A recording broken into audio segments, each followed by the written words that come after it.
Hello, this is Turkish Films with episode 12, I think, of chess. My internet connection is poor. We are 2008, and we are going to be facing an opponent. Presumably, we'll be facing an opponent. Hello, and welcome to Turkish Films Chess. Today, we are going to be playing a game of chess.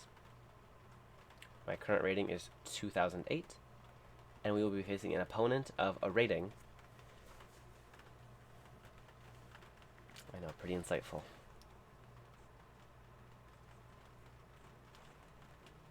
Alright, we got a game against 2075 rated player, Vanny05. I'm starting d4. My opponent is from the Philippines, and they are playing it's not the Catalan. Catalan's e4. Anyway, like this. So, I'm expecting maybe some Slav stuff. Very good. I used to play knight c3. I play knight f3 now, just because I got hit by the winner or counter gambit one time, and I had a stroke and died on stream. That was very sad. So, these positions can still transpose into Catalan stuff, which is actually what I enjoy most. I like playing this. See, like this. This is how it works. Now, he can play here, and we go into an Alpin, Semi-Slav Alpin variation, which I looked at a long time ago, but I haven't looked at in a while. But he should take here, and then I'll play a4 to stop him from playing b5. This is a weird move for several reasons, not the least of which being queen b3 just seems great. I'm just attacking the weakened pawn. Now I'm trying to calculate now, because here, if he plays this anyway, takes, I take with the knight, and I just have no issues. This looks like an undefended pawn, and if I play queen b3, how does he deal with it? If he plays b6, he made a hole for nothing. If he moves his queen to the side or over here, I could argue that queen c7 is an improvement. The issue, I think, is that this move is pretty strong. If bishop did just take it, and I got rid of his best piece. So I don't see this as being too problematic. I'm considering takes for him here, but then again, I get this pawn, and I get the attack on the rook. The knight has nowhere to go. So yeah, this seems pretty good for white. Yeah, so probably queen b6 is his plan here. And okay, so he weakened himself. He weakened himself with these squares, which is good for me because I wanted my bishop on the long diagonal anyway. So now the question is, do I take or not? Right now, I consider his bishop as being a pretty poor piece, right? It's like a pawn, and I don't want to undo that, right? He's put himself in a bind, and I don't want to help my opponent ever. So taking here, he can take with either pawn, and his bishop just got a whole lot better. I do, however, need these pawns to vanish at some point, so my bishop can feel strong, right? My bishop needs to be happy. So considering those factors, this move's interesting because it doesn't take full utilization of the bishop. So I'm considering making full utilization on my own. I'm just taking up a lot of squares and stopping his e5 break, which he can't play yet. I think there's no reason to do this. We'll just be principled. And if he tries to play queen c7, bishop f4, and then this, I'd say he wasted a turn. So he's making weaknesses. His bishop is not very good. We still have to come up with a winning plan, though. And so if we count how many pieces are by his king, he has 3 pieces by his king. I have nothing pointing at his king. You can say the knight is kind of there, and the bishop is sort of there, but that doesn't seem too strong to me. So how are we going to get at these pawns so my bishop can shine, right? If my bishop can come through, that would be very, very nice. Taking doesn't seem to work right now. I kind of want him to take. If I can get him to take, that would make me happy. So e4, he takes, and it just looks like I'm down a pawn. So probably, I think I should get my rooks on the e file and on the d file. That seems good to me. So I can push this forward. So a pretty direct move. Just looks like e1 here. I'm preparing e4, and it seems like it's not so straightforward for him to stop it. I think his plan is a4 to kick my queen, and my queen loses defense of the c4 pawn. I think that's what he's trying to say here. So I'm honestly considering knight a4, right? Attacking this again. And how does he defend that square? That's important. If I go knight a4 attacking this, and he pushes, Well, takes, and I've got an outpost square for my knight on c5. If he pushes and I go back and he takes it, do I care? That's kind of helping out my cause, but again, now his rook has squares where he can move. So I'm kind of considering just shutting down his whole queenside play with the move a4. The problem is it opens up this hole, and he can hop in that hole really fast by playing this plan here. So let's see. I don't want to relieve the tension yet, because that'll improve his knight and it will improve his bishop, and I want both his pieces to remain bad. He's playing on the edge, we're going to play in the center. e4. And now my idea is that if he tries to take this, so let's say he pushes, I drop back, let's just pretend, and he takes this, well now I have 2 pawns in the middle to his 1 pawn in the middle. So that seems good for me. And now all the pressure on the c4 pawn has just vanished. It's just gone, there's no more pressure. So we'll take here, I assume he'll take. We'll take back with the rook. Now an interesting plan here for him after takes is to play, after knight takes, rook takes, is to, in this position, play c5. And he doesn't play c5. Well, this looks like the biggest hole in chess history I've ever seen. I also really do want a rook to line up against his queen, right? Because his queen doesn't have a lot of squares. So we're going to improve our last piece. I'm considering playing e3 to push d5, which gets rid of all the pawns in the middle, and attacks this guy. I think I like bishop f4 a little bit better, just because it threatens to hop into this hole and solidify it forever. Yeah, but also there's no knight to take away my bishop. So how's he going to get this last piece in the game, right? He goes here, he's threatening this. Is he, though? Because if he goes there, I can always just push, and then his knight has to go backwards. So that means instead, he's not really threatening that, he's threatening to go here to help solidify the center. And I think I'll let him. I don't see any big issue with that. We're going to continue with our plans of here. I'm not sure. I think we should just bring more pieces into the attack. We're going to land up against the queen. Always smart. The queen can't really do its job this way. And actually, I think knight e5 was a good move. But I have to defend the pawn. So I respect my move, rook d1. The problem with knight e5 for him is that I take this, he takes back, and this pawn's undefended. So we calculate further. I take. He swings the rook over and attacks my pawn. Then I have rook, queen takes pawn this way. And then he moves the knight and attacks my queen again. So does my queen get trapped there? That's the question. It does not. My queen can escape this way. But then all these pawns are hanging over here, and it's... Obviously, that was a lot to calculate. But yeah, really, the point of the Catalan bishop here is you want to exert a lot of pressure on the queen side.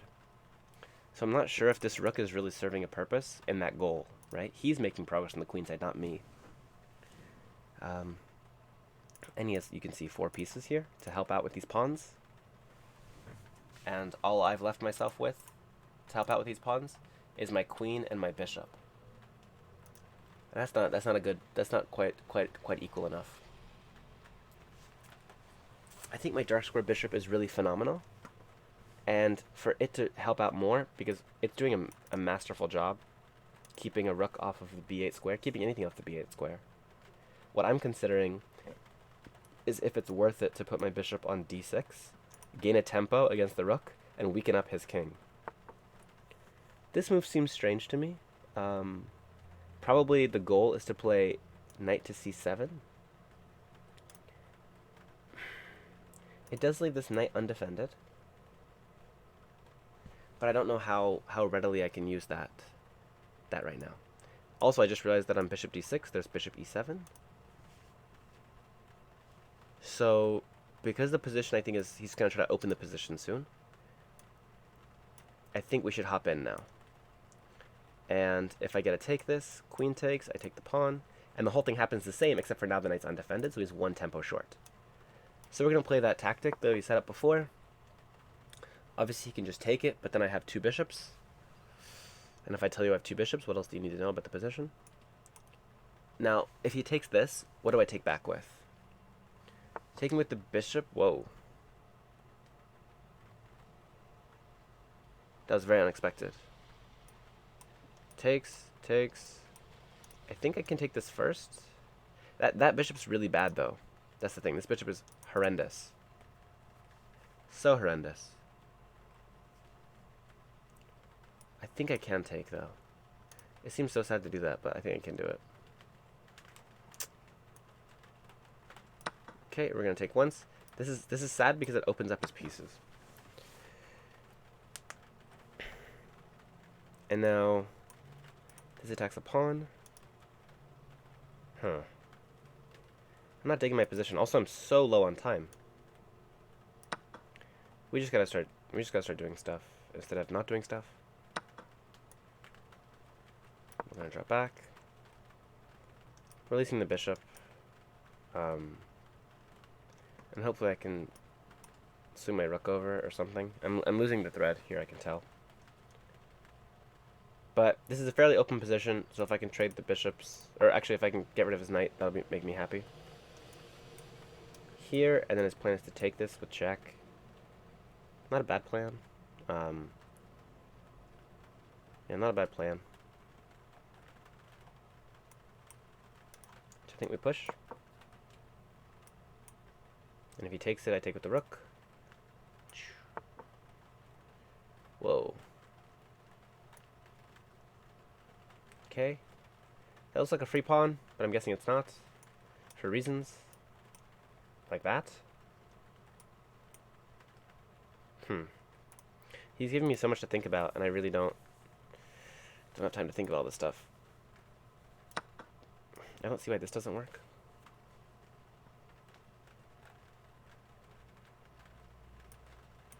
Oh, is there an issue with the back rank?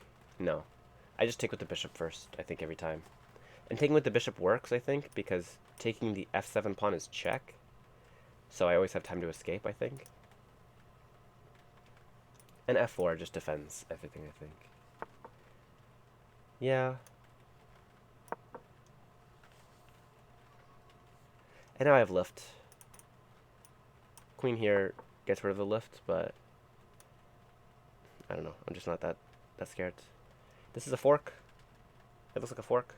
Smells like a fork. Tastes like a fork. This is also a fork. This hops into knight a4. I don't like knight a4. So we gotta switch gears entirely and play something new.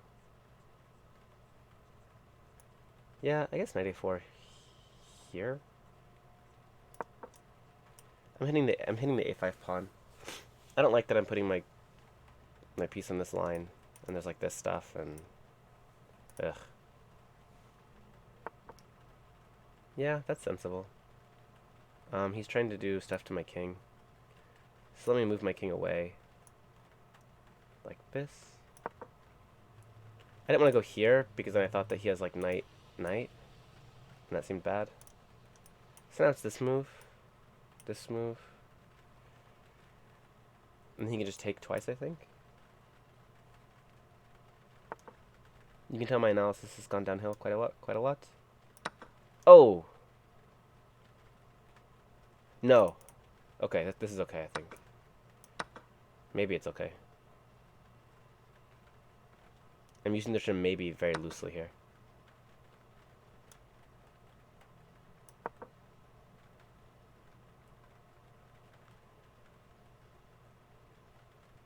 My queen doesn't belong there.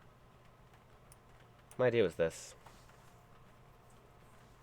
And then I can try to do something maybe at some point. Rook there? Ooh, this looks very stressful. Very stressful. Very stressful.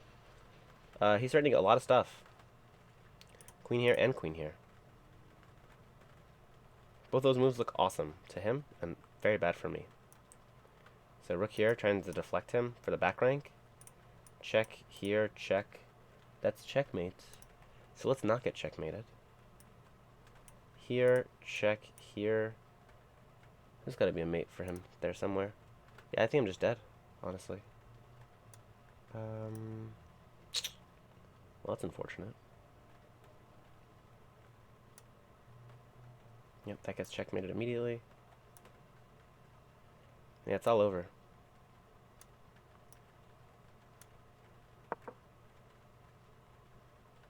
I'm out of time.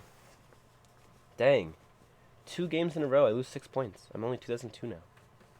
Horrible. Oh, and also the lag is real.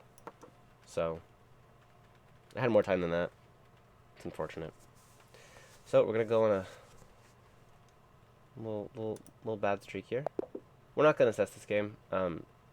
Just like I said, I'm gonna probably do analysis videos. I might do one video after these 4 games. Each game gets its own video, and then I'll do one video where we analyze all of them. That way, if you want to see the analysis, you can, and if you don't want to see the analysis, you don't have to. But in general, yeah, I don't think I played very good. I'm trying to figure out where I messed up. I think G3 is fine. It's setting up like Bishop D7 strikes me as very strange, just because your knight can't go there anymore. And I get it that this is a plan, but it's normally to push B5 to eventually liberate the bishop, right? Okay, I thought this was a good try. B6 seems like it's good for me. Okay, developing. I see. It looks like I'm following all the rules and he's following none of them. But my rook looks so awkward there. Is there this? And like this? Just like being super cheeky and corny? That seems kind of absurd. Probably there's a more direct approach with 95. That's my guess. Yeah, see, white's better here. Bishop f4. And rook d1. 4 blunders. Okay, maybe we won't assess this game. I can't believe that. That's terrible. 2002 and I made more blunders. Disgusting. Okay, well, thank you for watching chess. I hope you guys enjoyed the chess. And remember to always stay Turkish. Adios.